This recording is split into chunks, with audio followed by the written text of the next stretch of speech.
ഞാനറിഞ്ഞോ പെണ്ണ് നേരത്തെ കല്യാണം കഴിച്ചാൽ ഒറ്റവാങ്ങൊക്കെ അതൊക്കെ അന്വേഷിക്കാൻ ഉത്തരവാദിത്വം ആരുടേതാ? എന്തൊക്കെ ചോദിക്കുന്നുണ്ടായിരുന്നു. ആ ഭാഗമൊന്നും ഞങ്ങളോട് പറയണ്ട. സ്വന്തം ഭാര്യയെ സംരക്ഷിക്കാൻ അറിയാൻ മേലാത്തവനെയൊക്കെ ഓരോ ചേപ്പിച്ചൊക്കെ ഇങ്ങനെ ഇരിക്കും. എന്റെ ഭാര്യയെ കൊണ്ട് പോയിട്ട് നീ മര്യാദകൾ വന്നോണ്ടല്ലോ. നിങ്ങൾ പരസ്പരം കലഹിച്ചിട്ട് വല്ല കാര്യമുണ്ടോ? കാര്യമില്ല. ഇങ്ങനെ വിവരമില്ലാത്ത ആളുകളെ ഞാൻ ജീവിതത്തിൽ കണ്ടിട്ടില്ല. കേട്ടോണ്ടോ? താൻ പറയിപ്പിക്കാനുണ്ടായതാണോ? രാവിലെ ആ രാജീവൻ വരും. ഇന്നലെ ഈ ഉമ്മർത്ത ചെറുപ്പക്കാരൻ തളർന്നിരിക്കുന്നത് കണ്ടപ്പോ എന്റെ ചങ്ക് തകർന്നുപോയി. അവന്റെ കാര്യം ഓർത്ത് ചേച്ചി ചങ്ക് അറിയുമോ?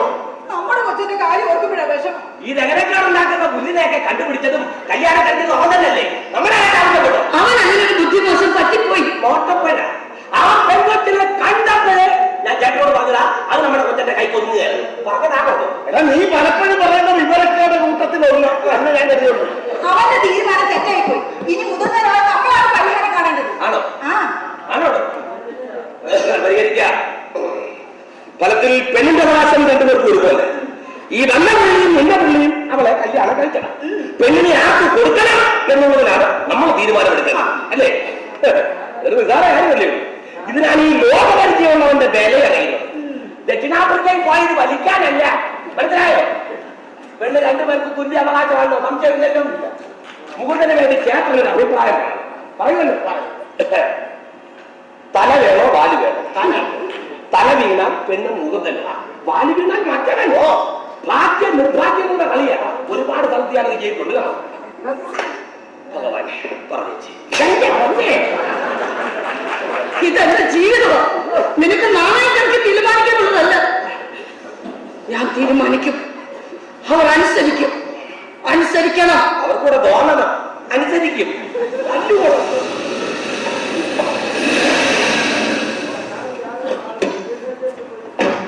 അയാളാ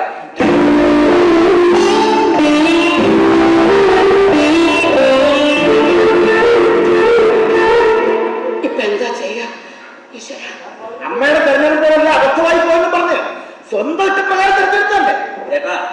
ഇപ്പോൾ ഈ എക്സ്പീരിയൻസ് എന്ന് പറയുന്നത് ഒരു പ്രശ്നമാണ്. ഏത് കാര്യത്തിൽ ചെറുക്കാൻ അതാണ് ഒരു യോഗ്യതയായിട്ട് കണ്ടതെങ്കിലോ നമുക്ക് നല്ലതെന്ന് തോന്നുന്നതല്ല ഇപ്പോഴത്തെ കുട്ടികളുടെ ഇഷ്ടം. തൽക്കാലം അയാളുമായിട്ട് സംസാരിക്കുമ്പോൾ നിങ്ങൾ വേണ്ട, വിവരക്കേട് ഒഴിവാക്കാമല്ലോ. പറഞ്ഞില്ലേ ചേട്ടൻ ചേർന്നു? ആദ്യം പോകേണ്ടത് നീയാ. അത്യാവശ്യം ലോകപരിചയം. ഇക്കാലത്ത് എന്റെ ലോകപരിചയം മതി. മതിയോ? മതി. മതിയല്ലേ? എന്നാ താണ്ട കൊണ്ട് വെച്ചേക്കുന്നത് ഒരാളെ കൊണ്ട് 9 പ്രാവശ്യം പറയിക്കണോ?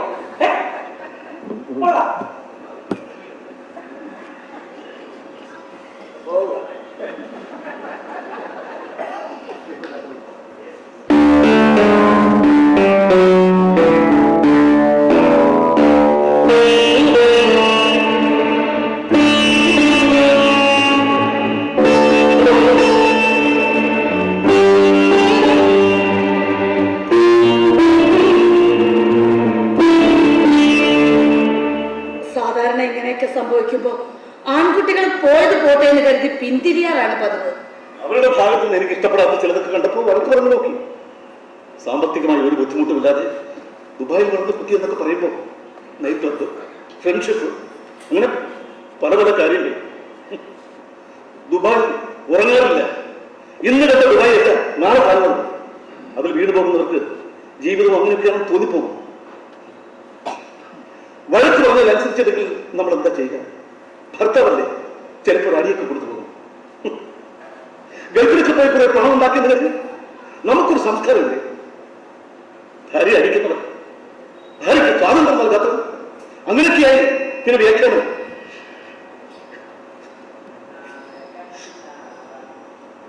അമ്മയെ കുറിച്ചുള്ള മകന്റെ ചോദ്യങ്ങൾക്ക് എത്ര കാലം കുളവ് പറഞ്ഞു? ഇങ്ങനൊരു കല്യാണത്തെ കുറിച്ച് അറിഞ്ഞില്ല. വിവാഹ ദിവസം രാവിലെ എനിക്ക് മെസ്സേജ് കിട്ടിയത്. എന്നോട് പിറന്നി ഭാര്യ നാട്ടിൽ വന്ന് താമസിക്കുന്നു. അവരുടെ വീട്ടിൽ 5 വയസ്സുള്ള കുട്ടിയുടെ അമ്മ ഉടനെ വേറെ കയറി കെട്ടിക്കളയുമെന്നൊക്കെ.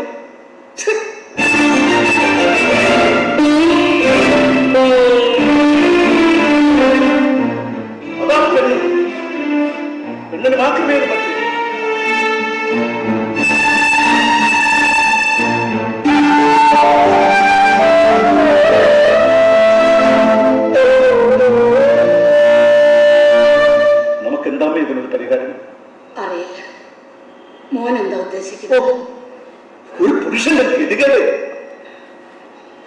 കാശ് എനിക്ക് വേണമെങ്കിൽ നല്ലൊരു പെണ്ണിനെ കെട്ടി ജീവിക്കാം. പക്ഷേ എന്റെ മോന്റെ അമ്മയും അവരുടെ വിവരക്കേടോ വിവേകക്കുറവോ അഹങ്കാരമോ അതെന്തോ ആയിക്കോട്ടെ, മടക്കി വിളിച്ചോണ്ട് പോയല്ലേ പറ്റൂ.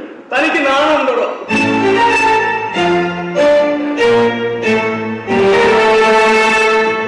എന്റെ മനസ്സിൽ എന്റെ അവസ്ഥയിൽ സഹോദരൻ നിനക്കുണ്ടാകും. എന്തിനാ നിനക്ക് മനസ്സിലാകും? എന്റെ ഭാര്യയാണ് എന്റെ മോന്റെ അമ്മ. ഞാൻ അനിയോട് കലഹിക്കുന്നത്. വിവാഹമോചനം ആവശ്യപ്പെട്ടുണ്ട്. ഞാൻ വക്കീൽ നോട്ടീസ് അയച്ചിരുന്നു, മറുപടി പോലും തന്നില്ല. ഒരു വക്കീലിനോട് ആലോചിച്ചിട്ടല്ല നമ്മൾ വിവാഹമായത്. ആണോ? എന്റെയും നിന്റെയും ജീവിതം കൊണ്ടിരുന്ന് കറുത്ത മനസ്സോ അവന്റെയൊക്കെ മുന്നിലിട്ട് ആരോപണങ്ങളും പ്രത്യാരോപണങ്ങളും അന്യായങ്ങളും ബാഹുല്യമായി ഓരോരുത്തരും കൈയിറങ്ങി കോമാളി വേഷം വെക്കാൻ എനിക്ക് മനസ്സിലായിരുന്നു. ഭർത്താവിനോട് പടങ്ങി നീ വീട്ടിലെത്തിയപ്പോ മുതുകിന് രണ്ടെണ്ണം തന്ന് മടക്കി അയക്കാതിരിക്കത്തക്ക വിവരദോഷികളായിരുന്നു നിന്റെ മാതാപിതാക്കൾ.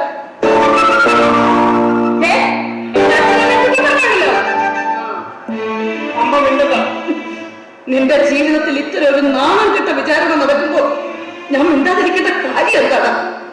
ഇത് പരിഹരിക്കാനുള്ള പ്രായം എനിക്കുണ്ട്. വിവാഹത്തിന് മുമ്പ് നിനക്കറിയാമായിരുന്നു ഇവരോട് കല്യാണം കഴിച്ചതാണെന്നും അവൾക്കൊരു കുഞ്ഞുണ്ടെന്നും? പുതിയ തലമുറ വിവാഹം ചെയ്യുന്ന പെണ്ണിന്റെ ഭൂതകാലം ചെയ്യാറില്ല. എടാ, മണ്ണിന്റെ ആയാലും പെണ്ണിന്റെ ആയാലും പുഴയുടെ ആയാലും രാജ്യത്തിന്റെ ആയാലും ഭൂതകാലം അറിയുന്നത് ഭാവിയിലേക്കുള്ള യാത്രയ്ക്ക് നല്ലതാണ്.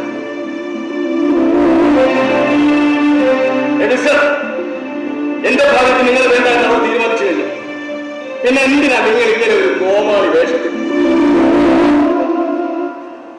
ശ്രീ, എനിക്ക് നിന്നോട് മാത്രമായി ഒരു അല്പം സംസാരിക്കണം. എനിക്ക് താല്പര്യമില്ല.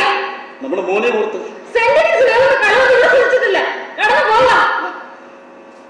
നിന്നെ കോടതി മുറിയിലിട്ട് പൊരിക്കാനോ നഷ്ടപരിഹാരം ഈടാക്കാനോ എനിക്ക് കഴിയില്ല.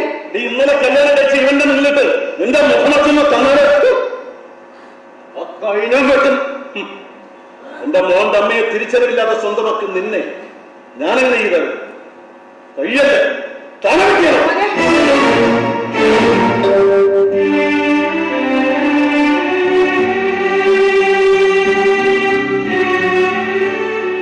അമ്മേ, എനിക്ക് എന്റെ മകന് വേണ്ടി ജീവിച്ചല്ലേ പറ്റൂ. ക്ഷമിക്കണം. നിങ്ങളുടെ വീട്ടിൽ ഗതികെട്ടൊരു കോമാളിയെ പോലെ ഞാൻ.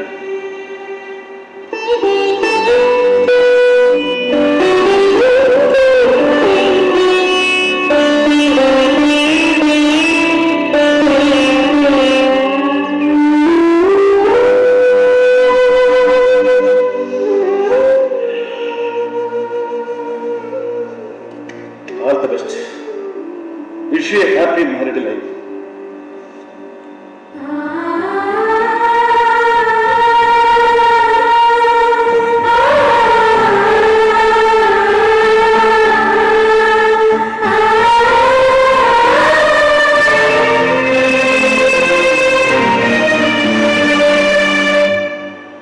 ജീവിതത്തിൽ അമ്മ തെരഞ്ഞെടുത്ത് തന്നതൊന്നും ഇഷ്ടപ്പെടാത്ത നീ സ്വയം തെരഞ്ഞെടുത്ത ജീവിതം. എന്താ മക്കളെ ഇത്? ജീവിച്ച് കാണിച്ചാൽ പോലെ. എടാ, നീ മനുഷ്യനാണെങ്കിൽ ഇവളെ അയാളെ കൂടെ പറഞ്ഞെടുക്കണം. അമ്മയ്ക്ക് എന്താ പ്രാണുണ്ടോ?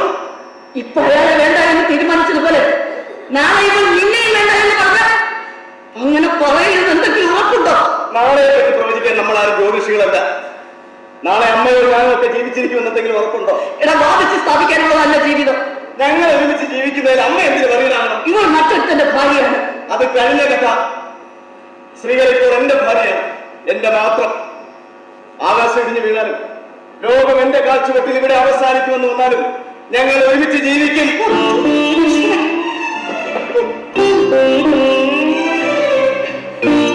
സമ്മതിച്ചു. അത് തന്നെയാണ് അമ്മയുടെ ആഗ്രഹം. മോനെ, അവൾക്കൊരു കുഞ്ഞുണ്ട്. മോളെ, നിനക്കതിനെ ഏറ്റെടുത്ത് വളർത്തിക്കൂടെ?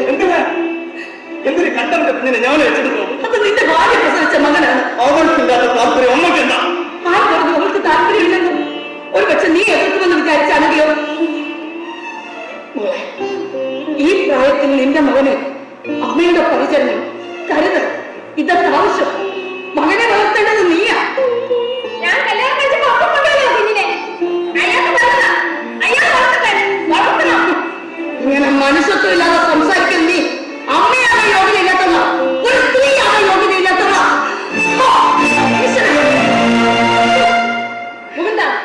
എനിക്കിപ്പോഴും കാര്യം മനസ്സിലായി. നിന്റെ അമ്മയ്ക്ക് എന്നെ ഇഷ്ടമല്ല, നമ്മൾ ഒരുമിച്ച് ജീവിക്കുന്നത് ഇഷ്ടമല്ല. മുകുന്ദൻ എന്നോട് ഇഷ്ടമാണെങ്കിൽ ഇപ്പൊ ഈ നിമിഷം ഇറങ്ങണം. എങ്ങോട്ട്? എന്റെ വീട്ടിലേക്ക്. യാതൊരു ബാധ്യതയുമില്ലാതെ സ്വസ്ഥമായ ഒരു ജീവിതം നയിക്കാൻ. എന്താ അമ്മ അങ്ങനെ ഒന്നും പറഞ്ഞില്ല. മുകുന്ദ, ജീവിക്കുന്ന ജീവിച്ച് കാണണം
അധികമായ സ്നേഹവും ചെടിക്കും അമ്മേ. ഭക്ഷണം പോലെ അമ്മ ഞങ്ങളെ പോകാൻ അനുവദിക്കണം. എന്റെ നന്മയാണ്, സന്തോഷമാണ് നിങ്ങൾ ആഗ്രഹിക്കുന്നുവെങ്കിൽ എന്നെ തടയരുത്. മാസാമാസം അമ്മയ്ക്ക് ആവശ്യമുള്ള പണം ഞാനില്ല. ജനിപ്പിച്ചതിനും വളർത്തിയതിനുമുള്ള കൂലി അല്ലേ മക്കളെ? അമ്മ ഇട്ടിട്ട് പോലെ നിങ്ങൾ എന്തിനെന്റെ ജീവിതത്തിന്റെ വഴി മുടക്കി ഇങ്ങനെ സത്യം പോലെ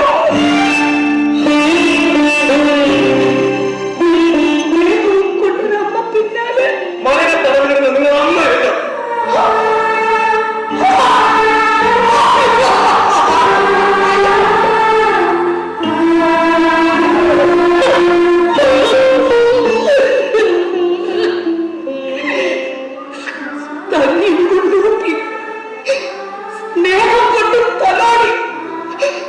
സംരക്ഷണം കൊണ്ട് പുതപ്പിച്ച് നെഞ്ചിലെ ചൂടിൽ ഞാൻ ചേക്കിരുത്തിയ എന്റെ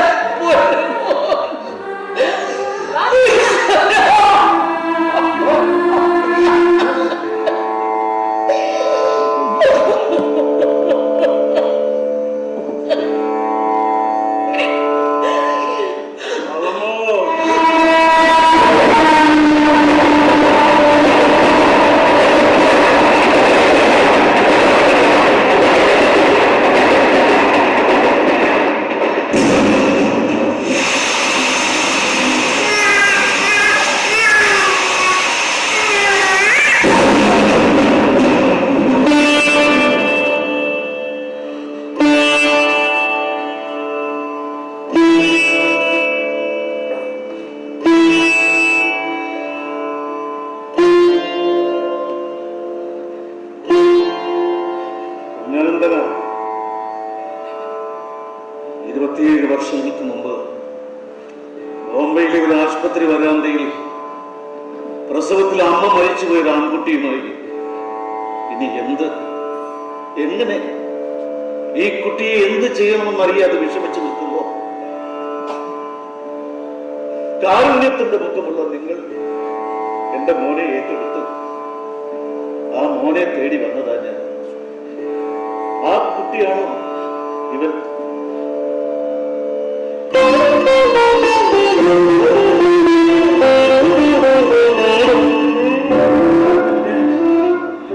എന്റെ അച്ഛനാണ്.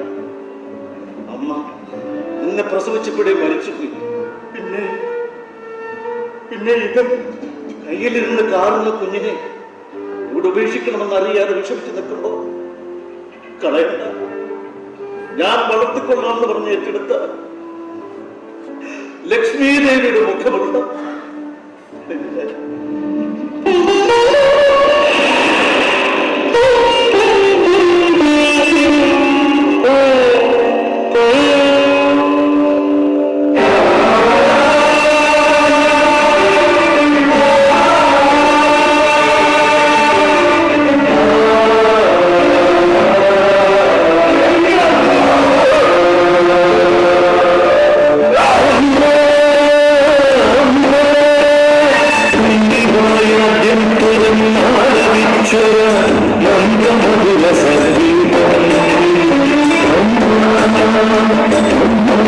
Thank you.